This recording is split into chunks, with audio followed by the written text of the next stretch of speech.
ಮಕ್ಕಳೇ, ಈ ದಿನ ನಾನು ನಿಮಗೆ ಒಂದು ರಾಜನ ಕಥೆ ಹೇಳುತ್ತೇನೆ, ಕೇಳಿ. ಬ್ರಹ್ಮದತ್ತನು ಕಾಶಿ ರಾಜ್ಯವನ್ನು ಪರಿಪಾಲನೆ ಮಾಡಿಕೊಂಡಿದ್ದ ಕಾಲದಲ್ಲಿ ಬೋಧಿಸತ್ವನು ಇಂದ್ರಪ್ರಸ್ಥ ನಗರದಲ್ಲಿದ್ದ ಕುರುರಾಜ ವಂಶದಲ್ಲಿ ಧನಂಜಯನೆಂಬ ಹೆಸರಿನಿಂದ ಹುಟ್ಟಿ ಬೆಳೆದು ರಾಜನಾಗಿದ್ದನು. ಅವನ ಪರಿಪಾಲನೆ ಅತ್ಯುತ್ತಮವಾಗಿತ್ತು. ದೇಶದ ಯಾವ ಭಾಗದಲ್ಲಿಯೂ ಅತಿವೃಷ್ಟಿ ಅನಾವೃಷ್ಟಿಗಳು ಇರಲಿಲ್ಲ. ಆದುದರಿಂದ ಯಾವೊಂದು ತೊಂದರೆಗೂ ಸಿಕ್ಕದೆ ಪ್ರಜೆಗಳು ಸುಖ ಸಂತೋಷದಿಂದ ಇದ್ದರು. ಧರ್ಮವನ್ನು ಪಾಲಿಸುವುದರಲ್ಲಿಯೂ ದಾನ ಧರ್ಮಗಳನ್ನು ಮಾಡುವುದರಲ್ಲಿಯೂ ಇಂದ್ರಪ್ರಸ್ಥದ ರಾಜನಾದ ಧನಂಜಯನಿಗೆ ಸರಿಸಾಟಿಯಾದವರು ಯಾರೂ ಇಲ್ಲವೆಂಬ ಉತ್ತಮ ಖ್ಯಾತಿ ಅವನಿಗಿತ್ತು. ಇಡೀ ಜಂಬೂ ದ್ವೀಪದಲ್ಲಿ ಕೂಡ ಅವನಂತಹ ರಾಜನು ಇಲ್ಲ ಎಂದು ಹೇಳುತ್ತಿದ್ದರು. ಆ ಕಾಲದಲ್ಲಿ ಕಳಿಂಗ ದೇಶವನ್ನು ಕಾಳಿಂಗನೆಂಬ ಹೆಸರಿನ ರಾಜನು ದಂತಪುರವನ್ನು ರಾಜಧಾನಿಯಾಗಿ ಇರಿಸಿಕೊಂಡು ಆಳುತ್ತಿದ್ದನು. ಒಂದು ವರ್ಷ ಆ ರಾಜ್ಯದಲ್ಲಿ ಮಳೆಯೇ ಬೀಳದೆ ಕೆಟ್ಟ ಬರಗಾಲ ಬಂದು ಬಿಟ್ಟಿತು. ಜನರು ತಿಂಡಿ ತೀರ್ಥಗಳಿಗೆ ದಾರಿ ಕಾಣದೆ ಅಲ್ಲಾಡಿ ಬೀಳುತ್ತಿದ್ದರು. ಅನೇಕ ಶಿಶುಗಳು ಹೆತ್ತ ತಾಯಿಯ ಮಡಿಲಲ್ಲೇ ಪ್ರಾಣ ಬಿಟ್ಟುವು. ಜನರೆಲ್ಲ ರೋಧಿಸತೊಡಗಿದರು. ಎಲ್ಲಿ ನೋಡಿದರೂ ಬೀಭತ್ಸ ದೃಶ್ಯಗಳೇ ಕಾಣಿಸತೊಡಗಿದವು. ಈ ದುಸ್ಥಿತಿಯನ್ನು ನೋಡಿ ರಾಜನು ತನ್ನ ಮಂತ್ರಿಗಳೊಂದಿಗೆ ಮಂತ್ರಾಲೋಚನೆಗೆ ತೊಡಗಿದನು. ಮುಖ್ಯವಾಗಿ ಈ ವರ್ಷ ನಮ್ಮ ದೇಶದಲ್ಲಿ ಇಷ್ಟೊಂದು ವಿಪರೀತವು ತಲೆ ಹಾಕಲು ಕಾರಣವೇನು? ಈ ಪೀಡೆಯನ್ನು ತೊಲಗಿಸಿಕೊಳ್ಳಲು ನಾವು ಮಾಡಬೇಕಾದ ಕಾರ್ಯಗಳೇನು? ಚೆನ್ನಾಗಿ ವಿಚಾರಿಸಿ ನೋಡಿ ಹೇಳಬೇಕು ಎಂದು ರಾಜನು ಮಂತ್ರಿಗಳನ್ನು ಕೇಳಿದನು. ಮಹಾರಾಜ, ಧರ್ಮಕ್ಕೆ ಹಾನಿಯುಂಟಾದಾಗಲೇ ಹೀಗೆಲ್ಲ ನಡೆಯುತ್ತದೆ. ಇಂದ್ರಪ್ರಸ್ಥವನ್ನು ಆಳುವ ಧನಂಜಯನು ತನ್ನ ಧರ್ಮವನ್ನು ಅತ್ಯಂತ ಶ್ರದ್ಧೆಯಿಂದ ಪಾಲಿಸಿಕೊಂಡಿರುವುದರಿಂದಲೇ ಆ ದೇಶದಲ್ಲಿ ಋತುಕಾಲ ಸ್ವಲ್ಪವೂ ತಪ್ಪದೆ ಮಳೆ ಬರುತ್ತದೆ. ಬರದ ಚಿಹ್ನೆಗಳೇನೆಂದು ಆ ದೇಶದ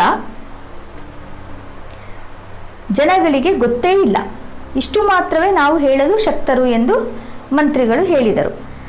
ಹಾಗಾದರೆ ಒಂದು ಮಾಡಿರಿ, ನೀವು ಕೂಡಲೇ ಇಂದ್ರಪ್ರಸ್ಥಕ್ಕೆ ಹೋಗಿರಿ. ಧನಂಜಯ ರಾಜನ ದರ್ಶನ ಮಾಡಿ ಆತನು ಪಾಲಿಸುವಂತಹ ಧರ್ಮಗಳನ್ನು ಬಂಗಾರದ ರೇಖುಗಳ ಮೇಲೆ ಬರೆಯಿಸಿಕೊಂಡು ಬನ್ನಿ. ಅವುಗಳನ್ನು ನಾವು ಕೂಡ ಅಮಲುಪಡಿಸಿ ನಮ್ಮ ದೇಶದ ಅರಿಷ್ಟಗಳನ್ನು ಹೋಗಲಾಡಿಸಿಕೊಳ್ಳೋಣ ಎಂದು ಕಾಳಿಂಗರಾಜ ಹೇಳಿದನು. ಅದರಂತೆ ಕಳಿಂಗ ಮಂತ್ರಿಗಳು ಕೆಲವು ಬಂಗಾರದ ರೇಖುಗಳನ್ನು ತೆಗೆದುಕೊಂಡು ಇಂದ್ರಪ್ರಸ್ಥಕ್ಕೆ ಪ್ರಯಾಣ ಮಾಡಿ ಧನಂಜಯನ ದರ್ಶನ ಮಾಡಿ ಈ ವಿಧವಾಗಿ ಭಿನ್ನವಿಸಿಕೊಂಡರು. ಮಹಾರಾಜ, ನಾವು ಕಳಿಂಗ ದೇಶದಿಂದ ಬರುತ್ತಿದ್ದೇವೆ. ನಮ್ಮ ದೇಶದ ಪ್ರಜೆಗಳು ಭಯಂಕರವಾದ ಕ್ಷಾಮಬಾಧೆಯಿಂದ ಬಳಲುತ್ತಿದ್ದಾರೆ.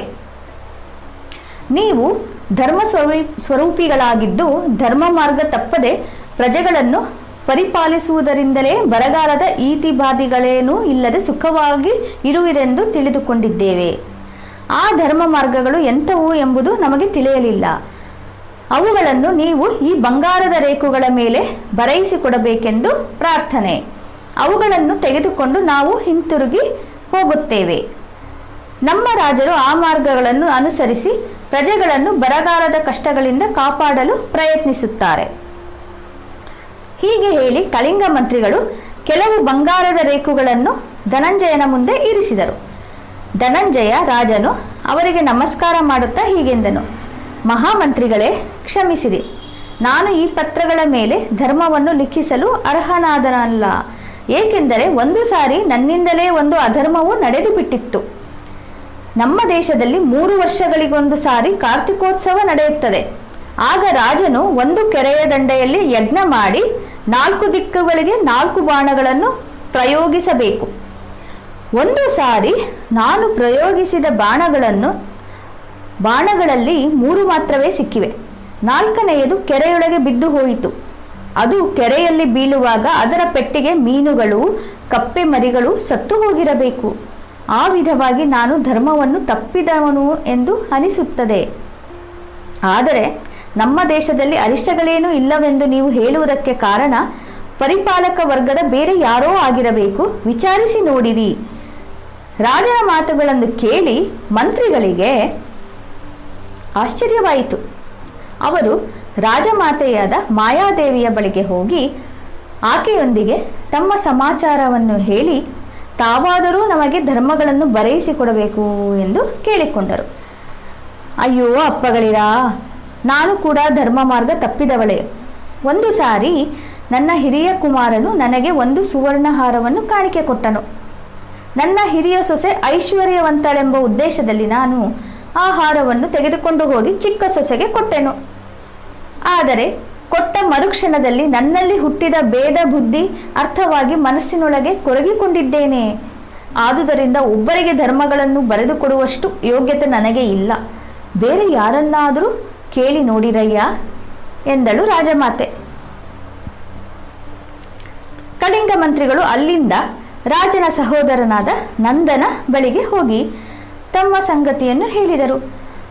ಅವನು ಮುಖವನ್ನು ಬಾಡಿಸಿಕೊಂಡು ತಾನು ಕೂಡ ಒಂದು ಸಾರಿ ಧರ್ಮ ತಪ್ಪಿದೆನೆಂದು ಹೇಳತೊಡಗಿದನು. ನಾನು ಪ್ರತಿ ಸಾಯಂಕಾಲವೂ ರಾಜ ಅಂತಃಪುರಕ್ಕೆ ರಥದಲ್ಲಿ ಹೋಗುವುದು ಪದ್ಧತಿ. ಒಂದೊಂದು ರಾತ್ರಿ ಅಲ್ಲಿಯೇ ಇದ್ದು ಬಿಡುತ್ತೇನೆ. ನಾನು ಚಾಟಿ ಕೊರಡೆಯನ್ನು ರಥದಲ್ಲೇ ಇಟ್ಟು ಹೋದರೆ ರಾತ್ರಿಯಲ್ಲಿ ಅಲ್ಲಿ ಉಳಿಯುವುದಿಲ್ಲ ಎಂದು ಅರ್ಥ. ಆಗ ಸಾರಥಿ ನನಗಾಗಿ ರಥದಲ್ಲಿ ಕಾದಿರುತ್ತಾನೆ. ಚಾಟಿ ಕೊರಡೆಯನ್ನು ತೆಗೆದುಕೊಂಡು ಹೋದರೆ ರಾತ್ರಿ ಅಲ್ಲೇ ಇರುವನೆಂದು ಅರ್ಥ. ಆಗ ಸಾರಥಿ ನನಗಾಗಿ ಕಾಯದೆ ರಥವನ್ನು ತೆಗೆದುಕೊಂಡು ಹೋಗಿ ಮಾರನೆಯ ದಿನ ಬೆಳಿಗ್ಗೆ ಮತ್ತೆ ಬರುತ್ತಾನೆ. ಒಂದು ದಿನ ನಾನು ಚಾಟಿ ಕೊರಡೆಯನ್ನು ರಥದಲ್ಲೇ ಬಿಟ್ಟು ರಾಜದ ಅಂತಃಪುರಕ್ಕೆ ಪ್ರವೇಶಿಸಿದೆನು. ಹಿಂದಿರುಗಿ ಬರಬೇಕೆಂಬುದೇ ನನ್ನ ಉದ್ದೇಶವಾಗಿತ್ತು. ಆದರೆ ಅಷ್ಟರಲ್ಲಿ ಮಳೆ ಪ್ರಾರಂಭವಾಯಿತು. ರಾಜನಾಗಿರುವ ನನ್ನ ಅಣ್ಣ ಧನಂಜಯ ನನ್ನನ್ನು ಹೋಗಲು ಬಿಡಲಿಲ್ಲ. ಆ ರಾತ್ರಿ ಅಂತಃಪುರದಲ್ಲೇ ಉಳಿದು ಬಿಟ್ಟೆನು. ನನ್ನ ಸಾರಥಿ ಮಳೆಯಲ್ಲಿ ನೆನೆಯುತ್ತಾ ನನ್ನ ದಾರಿ ನೋಡುತ್ತಾ ರಥದಲ್ಲೇ ಕಾದಿದ್ದನು. ಅವನನ್ನು ಆ ವಿಧವಾಗಿ ಕಷ್ಟಪಡಿಸಿ ನಾನು ಧರ್ಮವನ್ನು ತಪ್ಪಿದೆನು. ಅಲ್ಲಿಯೂ ತಮ್ಮ ಕಾರ್ಯವಾಗದೆ ಕಡೆಗೆ ರಾಜಪುರೋಹಿತನಾದರೂ ತಮ್ಮ ಕೋರಿಕೆಯನ್ನು ಈಡೇರಿಸುವನು ಎಂಬ ಆಶೆಯಿಂದ ಕಳಿಂಗ ಮಂತ್ರಿಗಳು ಆತನ ಬಳಿಗೆ ಹೋದರು. ಅವನು ಕೂಡ ಧರ್ಮ ತಪ್ಪಿದೆನೆಂದು ಹೇಳುತ್ತಾ ಹೀಗೆ ಹೇಳಿದನು. ಒಂದು ದಿನ ನಾನು ರಾಜಭವನಕ್ಕೆ ಹೋಗುತ್ತಿದ್ದಾಗ ದಾರಿಯಲ್ಲಿ ಒಂದು ರಥವನ್ನು ನೋಡಿದೆ. ಅದು ಪೂರ್ತಿ ಬಂಗಾರದ ಹೊದಿಕೆಯುಳ್ಳವದ್ದಾಗಿತ್ತು. ಅದನ್ನು ನೋಡಿದ ಕೂಡಲೇ ನನಗೊಂದು ಆಶೆ ಎದ್ದಿತು.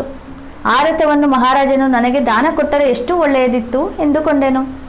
ಹಾಗೆಯೇ ನಾನು ರಾಜಭವನವನ್ನು ಪ್ರವೇಶಿಸಿ ರಾಜನನ್ನು ನೋಡಿದ ಕೂಡಲೇ ರಾಜನು, ಪುರೋಹಿತರೆ, ನೀವು ದಾರಿಯಲ್ಲಿ ನೋಡಿದ ರಥವನ್ನು ನೀವೇ ತೆಗೆದುಕೊಂಡು ಬಿಡಿ, ಅದು ನಿಮಗೆ ಎಂದು ಹೇಳಿದರು. ಆಗಲೇ ನನ್ನ ಲೋಭವನ್ನು ನೆನೆದು ಪಶ್ಚಾತ್ತಾಪಪಟ್ಟು ರಥವು ನನಗೆ ಬೇಡ ಎಂದು ಹೇಳಿಬಿಟ್ಟೆ.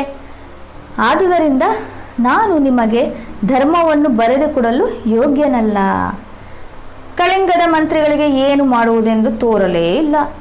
ಕಟ್ಟಕಡೆಗೆ ಅಲ್ಲಿಯ ಮಂತ್ರಿಯ ಮೇಲೆಯೇ ನಂಬುಗೆ ಇಟ್ಟು ಅವನನ್ನೇ ಬರೆದುಕೊಡಲು ಕೇಳಿಕೊಂಡರು.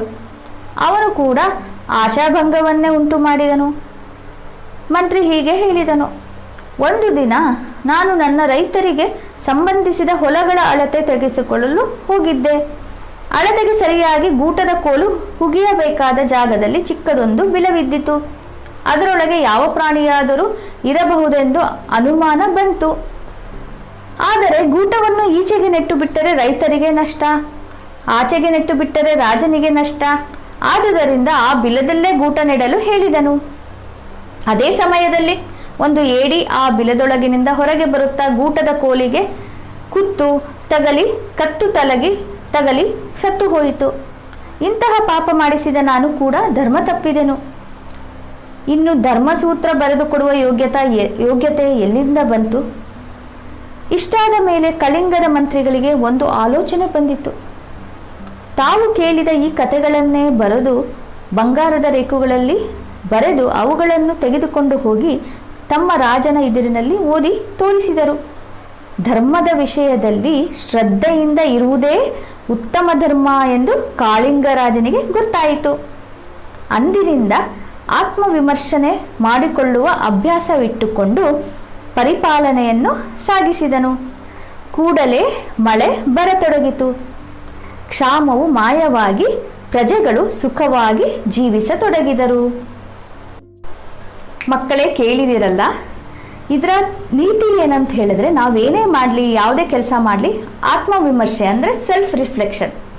ನಾವು ಮಾಡಿದ್ದು ಸರಿನಾ ತಪ್ಪು ಅಂತ ನಾವು ಯೋಚನೆ ಮಾಡಿದರೆ ಅದರಷ್ಟು ಧರ್ಮ ನಿರ್ವಹಣೆ ಅಂದರೆ ಸರಿಯಾದ ಮಾರ್ಗ ಇನ್ಯಾವುದೂ ಇಲ್ಲ.